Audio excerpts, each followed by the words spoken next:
Hello viewers, இன்னைக்கு நம்ம பார்க்க போறது One Piece episode 189.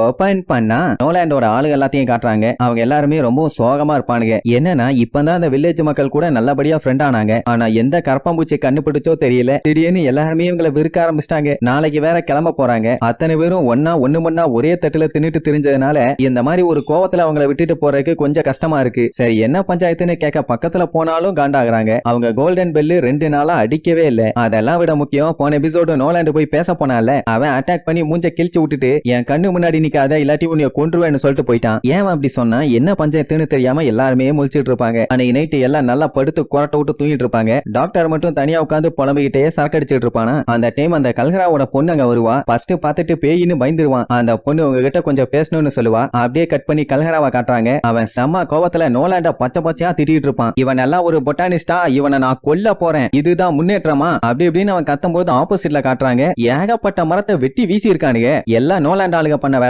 இவ்வளவு மரத்தை விட்டுனா காண்டாகுமா இல்லையா? கண்டிப்பா அவனை ஏத்துக்கவே மாட்டேங்கிற மாதிரி சொல்லிட்டு போவான். ஆக்சுவலா அவங்கள பொறுத்த வரைக்கும் இது சாதாரண மரம் மட்டும் இல்ல, இதுக்கு முன்னாடி செத்து போனாங்களே இவங்க முன்னோர்கள், அவங்க தான் இப்படி ஒரு மரமா வாழ்ந்துட்டு இருக்காங்கன்னு ஒரு பெரிய நம்பிக்கை. சோ அந்த மரத்தை எல்லாத்தையுமே அந்த அளவுக்கு புனிதமா பாத்துக்கிட்டு இருந்தாங்க. அப்படிப்பட்ட மரத்தை வெட்டும் போது யாரா இருந்தாலும் கோவம் வரும்ல. சோ ஷாண்டியன்ஸுக்கு இந்த மரம் வந்து ரொம்ப ரொம்ப முக்கியமான ஒண்ணு. இவங்க உயிரை கொடுத்து கூட அந்த மரத்தை ப்ரொடெக்ட் பண்ணுவாங்க. சோ இப்படி இதை காலங்காலமா ஃபாலோ பண்ணிட்டு இருக்காங்க. அது எல்லாத்தையுமே இவனுங்க காலி பண்ணிட்டானுங்கன்னா எப்படி எல்லாராலையும் ஏத்துக்க முடியும்? அதனாலதான் அந்த ஷாண்டியன்ஸோட வாரியர்ஸ் எல்லாருமே சம காண்டாயி எப்படியாச்சும் இவங்களை ஊரை விட்டே துரத்தணும்னு முடிவு பண்ணிட்டாங்க. என்னதான் அவங்க உயிரை காப்பாத்த இவங்க எவ்வளவோ ஹெல்ப் பண்ணாலும் இந்த மாதிரி ஒரு விஷயம் பண்ணிருக்கிறது தப்பு தானே. இந்த மேட்டர் தெரிஞ்சு அந்த டாக்டர் ரொம்ப ஃபீல் பண்ணுவான். இதுக்காக தான் அவங்க நம்மளை பார்த்து கோவப்பட்டாங்களான்னு. என்னதான் இவங்க ட்ரீ ரிசர்ச் காண்டி வெட்டினாலும் அதை அவங்களால எப்படி ஏத்துக்க முடியும்? இவங்க தெரியாம தான் பண்ணாங்க. பட் இருந்தாலும் தப்பு தானே. எனக்கு ஒண்ணு மட்டும் புரியல, உயிருக்கு மேல அதை பத்திரமா பாத்துக்கிட்டு இருந்தாங்கன்னா இவனுக்கு வெட்டுற வரைக்கும் அவங்க என்ன வேடிக்கையா பாத்துக்கிட்டு இருந்தானுங்க? ஏன் ஒருத்தம் கூடவா பாக்கல? என்னமோ சரி ரைட்டு, நீங்க கிளம்புறதுக்கு முன்னாடி எனக்கு ஒரே ஒரு ஹெல்ப் மட்டும் பண்ணுங்கிற மாதிரி சொல்லுவான். ஆனா என்னன்னு காட்ட மாட்டாங்க. ஆனா அடுத்த நாள் அவ சொன்ன மேட்டர் எல்லாத்தையுமே நோலாண்டு கிட்ட வந்து அந்த டாக்டர் சொல்லிடுவான். அவனுக்கும் ரொம்பவும் கவலையாயிரும். அவங்க வாழையடி வாழையா பத்திரமா பாத்துக்கிட்டு இருக்க மரத்தையா நம்ம விட்டுட்டோம். ஓ மை காட், அப்படின்னா இது பெரிய தப்பாச்சே. என்னதான் இதுக்கு காரணம் சொன்னாலும் ஏத்துக்க முடியாதுமா. ஆனா டாக்டர் அப்படி இல்ல நோலாண்டுன்னு ஏதோ ஒரு விஷயத்த சொல்ல வருவான். ஆனா நோலாண்டு அதை கேட்க ரெடியா இல்ல. நம்ம பண்ணது தப்பு தான். அவங்க முன்னோர்களா நினைச்சிட்டு இருந்த அந்த புனிதமான ட்ரீயை வெட்டினது பெரிய தப்பு. நம்மள அவங்க மன்னிக்க வாய்ப்பே இல்ல. சோ கிளம்புறது மட்டும்தான் கரெக்ட்னு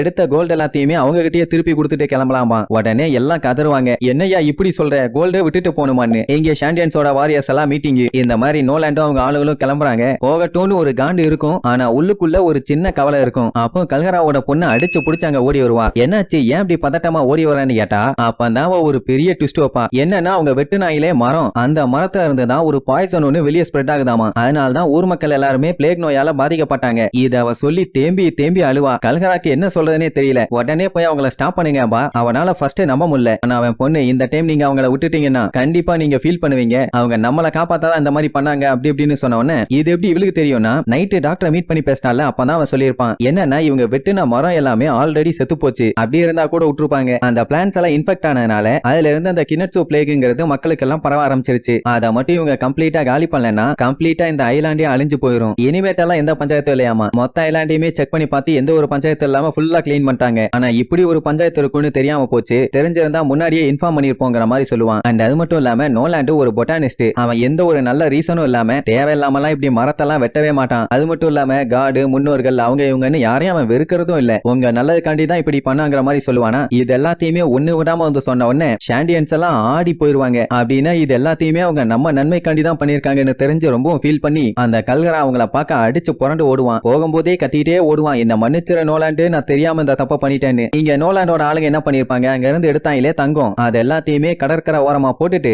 எல்லாம் போச்சேன்னு ஃபீல் பண்ணிட்டே கிளம்புவாங்க. எப்படி ஒரு பஞ்சாயத்து ஆகும்னு அவங்க யாருமே எதிர்பார்க்கலையே. இங்க கல்கரா தப்பு பண்ணிட்ட நோலாண்டு போயிராதன்னு கத்திட்டே ஓடி வருவான். ஆனா அவங்க கப்பலை எடுத்துட்டானுங்க. சோ அப்படி கொஞ்சம் தூரம் இவங்க வந்ததுக்கு அப்புறம் தான் அந்த பெல் சவுண்ட் கேட்கும். ரொம்ப நாளா அடிக்காத பெல்ல இப்ப மறுபடியும் அடிக்கிறாங்க. நோலாண்டுக்கெல்லாம் ஷாக் ஆயிரும். அதுலயே நோலாண்டுக்கு சாரி சொல்லி அடிப்பாங்க. இவங்க அடிக்கிற சவுண்ட் நோலாண்டுக்கும் மத்தவங்களுக்கும் கேட்கணுமாமா. அதனால நல்லா வேகமா அடிங்கன்னு இழுத்து அடிப்பானுங்க. இங்க கல்கரா எப்படியோ கடற்கரைக்கு வந்துட்டான். வந்து நோலாண்ட பாத்துருவான். நோலாண்ட அவனை பாத்துருவான். போவான். உடனே ரெண்டு பேர்த்துக்கும் பழைய விஷயம் எல்லாம் ஞாபகத்துக்கு வரும். எல்லாத்தையும் யோசிச்சு பார்த்துட்டு பயங்கரமா அழுது திரும்பி வா நோலாண்டுன்னு கத்துவானா. உனக்காண்டி நான் காத்துக்கிட்டு இருப்பேன். இந்த பெல்ல நான் திருப்பி திருப்பி அடிச்சுக்கிட்டே இருப்பேன். நீ திரும்பி வந்து நான் கண்டிப்பா அந்த கடல்ல தொலைஞ்சு போக மாட்டேன். நேர அந்த சத்தத்தை கேட்டு எங்ககிட்ட வந்துருவேன். உனக்காண்டி இந்த பெல்ல அடிச்சுக்கிட்டே நான் காத்துக்கிட்டு இருப்பேன்னு சொல்லி கதறி கதறி அழுவானா. நோலாண்டுக்கு அவன் சொன்னதெல்லாம் கேட்டுட்டு பயங்கரமா அழுக வரும். இனிமேட்டு இங்க வர முடியாதுன்னு தான் ஃபீல் பண்ணிட்டே கிளம்புனானுங்க. ஆனா வரலான்னு சொன்ன உடனே அவனுக்கு சந்தோஷம் தாங்க முடியல. அப்படியே முட்டி போட்டு அழுதுட்டு இருப்பானா. கல்கராவும் அப்படியே பாய் சொல்லி அனுப்பி விடுவான். உடனே நோலாண்டு கண்டிப்பா நம்ம மறுபடியும் ஒரு நாள் மீட் பண்ணுவோம், போயிட்டு வரேன் நண்பான்னு கத்துவான். அந்த டைமுங்கும் போது டங்கு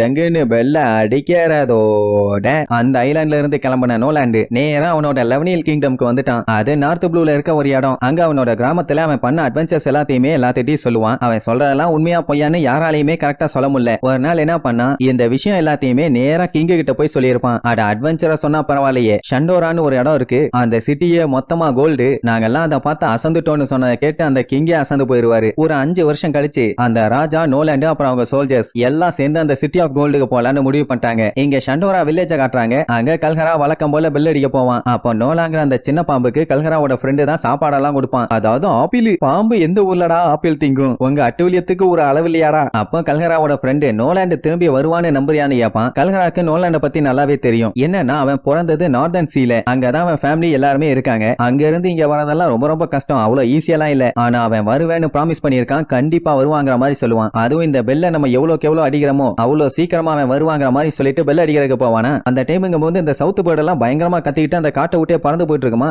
என்ன ஆச்சுன்னு ஷாக் ஆகி பார்த்துட்டு இருக்கும் போதே அவங்க இருக்கிற மொத்த இடமுமே அப்படியே இருட்டா மாறிடும். அந்த இடமும் வேற பயங்கரமா அதிருமா. என்ன ஆச்சுன்னு தெரியலையேன்னு கல்கரா வில்லேஜ காப்பாதற்காண்டி அடிச்சு புரண்டு போய் பார்ப்பான். பார்த்தா இவங்க ஐலாண்டு அப்படியே தனியா கலண்டு கொஞ்சம் கொஞ்சமா மேல பறக்க ஆரம்பிக்கும். அட வேற ஒண்ணும் இல்ல, அந்த நாக்அப் ஸ்டீம் ஐலாண்ட் அளவுக்கு பெருசா வந்ததுனால அப்படியே மொத்த ஐலாண்டையுமே கொத்தா தூக்கிட்டு மேகத்துக்கு மேல கொண்டு போயிடும். சோ இப்படித்தான் ஷாண்டியன்ஸ் ப்ளூ சீல இருந்து ஸ்கைப்பியாக போயிருப்பாங்க. இதெல்லாம் நடந்து கொஞ்ச நாளைக்கு அப்புறம் தான் நம்ம நோலாண்டு கிங் சோல்ஜர்ஸ் எல்லாத்தையும் கூட்டு வந்திருப்பான் காமிக்கிறதுக்காக. ஆனா அந்த ஐலாண்டு தான் மேல போயிருச்சு. என்ன ஆச்சுன்னு நோலாண்டு பார்த்து பதறிட்டு இருக்கும் போது அவன் வாயோட கிங் ஒரே எத்து அப்படியே தெரிச்சடிச்சு போய் விழுவான். என்னடானா அவன் பொய் சொல்லிட்டான், கோல்டுன்னு ஒண்ணு இல்லவே இல்லைன்னு சொல்லி தொண்டைகளையே கத்துவாரு. அவனுக்கு ஒண்ணும் புரியல. அவங்க எல்லாம் எங்க போனாங்க, வில்லேஜ் எங்க போச்சு, எனத்த காணுங்கிற மாதிரி மொத்த வில்லேஜையுமே காணும். அவன் வேற கோல்டு பெல்லோட சவுண்ட் கண்டிப்பா உனக்கு கேட்கும்னு சொன்னா, எங்க அந்த பெல்லு இப்ப மட்டும் கேட்கல, நோலாண்டுக்கு விழுந்துரும் பல்லு வகை. அப்புறம் என்ன, நோலாண்ட கைதியா புடிச்சிட்டு வந்து போட்டு தலையலான்னு முடிவு பண்ணிட்டாங்க. பின்ன கோல்டு இருக்குன்னு ஒரு ராஜாவா ஆசாசையா ஆசை காட்டி கூட்டு போனா அந்த ஆளு விடுவானா? பட் இருந்தாலுமே கடைசி நிமிஷம் வரைக்கும் நோலாண்ட அதே தான் சொல்லுவான். நான் நிஜமாவே கிராண்ட் லைன்ல ஒரு கோல்டு சிட்டி ஒன்ன பார்த்தேன், அந்த இடத்தோட பேரு ஜெயா, அது நிஜமாவே இருந்துச்சுன்னு எல்லா விஷயத்தையும் சொல்லுவான். ஆனா அந்த கிங் நம்புற மாதிரியே இல்ல. சரி அவன் வேணா போய் சொல்லலாம், அவன் குரூ மெம்பர்ஸ்ட கேட்டா தெரிஞ்சிரும்ல. அவங்க ஆள்ல ஒருத்தங்கிட்ட கேட்டதுக்கு இல்ல அவன் போய் சொல்றான்னு சொல்லிடுவான். உடனே அங்க இருக்க ஊர் மக்கள் எல்லாம் பதறுவாங்க. அப்படின்னா நோலாண்டு இவ்வளவு நாளா அட்வென்ச்சர்னு சொன்ன எல்லா கதையுமே பொய்யா, நோலாண்டு ஒரு பொய்யா அடம் குய்யான்னு காண்டாயி இவன் ஹீரோல ஜீரோன்னு சொல்லி முத்திர குத்திடுவாங்க. அந்த டைம் அவனோட மத்த குரூ மெம்பர்ஸ் எல்லாம் வந்து, யோ நீங்க கேட்டது வேற குரூ மெம்பர், அவன் எங்க ஆளே கிடையாது, நோலாண்டு பொய்யெல்லாம் சொல்ல மாட்டாருன்னு கத்திட்டு இறப்பானுங்க. கல்கராவை பாத்தீங்களா அப்படி இப்படின்னு நிறைய விஷயத்த கேட்பானுங்க. உடனே அந்த கிங் காண்டாயி அந்த குரூ மெம்பர்ஸ் எல்லாத்தையுமே ரவுண்ட் கட்டிடுவான். இப்ப என்னன்னா பயங்கரமா பொய் சொல்லி ராஜாவையே ஏமாத்திருக்கான்ல, அதாவது ஏமாத்தல, ஆனா நடந்த பஞ்சாயத்துல இப்படி ஒரு கலவரம் ஆயிருச்சு. இப்படி அவன் பொய் சொன்னதுக்காக அவனை கொல்லணும்னு சொல்லி கழுத்துல கத்தி வச்சிருவாங்க. அவன் குரூ மெம்பர்ஸ் எல்லாம் கத்துவாங்க, எங்க ஆளு பொய் சொல்ல மாட்டாரு, அவரை விடுங்க விடுங்கன்னு. ஆனா மத்தவங்க எல்லாம் அவன் பொய் சொல்றவன் அவனை கொல்லுங்க கொல்லுங்கன்னு கத்துவாங்க. ஒரு பெரிய கிங்டமே இப்படி சேர்ந்து கத்தும் போது எப்படி விடுவானுங்க? அதே நேரம் இங்க மேல பிச்சுக்கிட்டு போச்சே அந்த ஐலாண்டு, அது என்னவும் பரையந்து போய் அந்த பின்னி கிடந்துச்சே ஒரு வேறு, அதுல போய் நல்லா சொருகி நின்னுக்கும். அப்படி சொருகினதுல தான் அந்த தங்கபெல்லு தெரிச்சு டங்குன்னு மணி அடிச்சிருக்கும். அந்த சத்தத்தை தான் அங்க இருந்த ஸ்கைப்பியா மக்கள் எல்லாரும் கேட்டிருப்பாங்க. சோ இப்படித்தான் இந்த ஐலாண்டு மேல வந்துச்சோ. அதுக்கப்புறம் சும்மா விடுவாங்களா? இந்த இடத்த பார்க்கும்போது ரொம்ப அழகா இருக்கு, இதுதான் நிஜமான ஹோலி லேண்டு, அங்கதான் நம்ம வாழணும்னு அந்த டைம் ஸ்கைப்பியாவை ரூல் பண்ணிட்டு இருந்த ஒரு தடிமாட்டு பைய முடிவு பண்ணிடுவான். இவங்க ஐலாண்டே காட்டுத்தனமா மேல பிச்சுக்கிட்டு வந்ததுனால அங்க இருந்த ஷாண்டியன்ஸ் எல்லாருமே கண்ணா பின்னான்னு செதறி கண்டமேனிக்கு அடிபட்டு இருக்கும். அதுல சில பேர் செத்து போயிட்டாங்க, பல பேருக்கு பலத்த காயம். சோ எல்லாத்தையுமே பார்த்து என்ன ஏதுன்னு சொல்லி செக் பண்ணிட்டு இருக்கும் போது கரெக்டா அந்த ஸ்கைப்பியா ஆளுங்க எல்லாம் உள்ள வந்துருவானுங்க. வந்ததுல அந்த தடிமாட்டு பையன் நான் தான் காடு, அதனால இங்க இருந்து ஓடு, இனிமேட்டு இந்த இடம்லாம் எனக்கு தான் சொந்தங்கிற மாதிரி சொல்லுவான். எல்லாரும் கொஞ்சம் நல்ல நிலைமையில இருந்திருந்தானுங்கன்னா கண்டிப்பா வெளுன்னு வெளுத்து எடுத்திருப்பானுங்க. நான் நிறைய பேருக்கு அடிபட்டு இருந்துச்சுல்ல, அதனால சில பேரால மட்டும் தான் சண்டை போட முடியும். ஸ்கைப்பியா சைடு ஏகப்பட்ட வேறு, ரெண்டு குரூப்புக்கும் சண்டை வேற லெவல்ல ஸ்டார்ட் ஆயிருக்கும். அதே நேரம் இங்க நோலாண்டு சாக போற கடைசி தருணம், எங்க போன கல்கரா, உன்னை தேடி நான் வந்தனே, எங்க அந்த பெல் சவுண்ட்னு சொல்லி ரொம்ப ஃபீல் பண்ணுவான். இங்க கல்கரா சண்டை போட இவன் மனசுக்குள்ள சொல்லிட்டே சண்டை போடுறான். என்னன்னா கொஞ்சம் பொறுத்துக்க இங்க இருக்க இன்ட்ரூடர்ஸ் எல்லாத்தையுமே போட்டு பொளந்து கட்டிட்டு நாங்க எங்க இருக்கிறோம்னு தெரிய வைக்கிறோம்னு நினைச்சுக்கிட்டே சண்டை போடுவான். ஆனா ரெண்டு பேத்துக்குமே மறுபடியும் மீட் பண்ணணும், பழைய மாதிரி ஃப்ரெண்ட்ஸா என்ஜாய் பண்ணணும்னு ஒரு ஆசை. ஆனா என்ன பண்றது, நோலாண்டா அங்க காலி பண்ணிட்டானுங்க. இங்க கல்கராவை சண்டை போட்டு காலி பண்ணிட்டானுங்க. இந்த கதை எல்லாத்தையுமே அந்த பெரியவரு வைப்பர்ட்ட சொல்லிட்டாரு. இப்ப என்னன்னா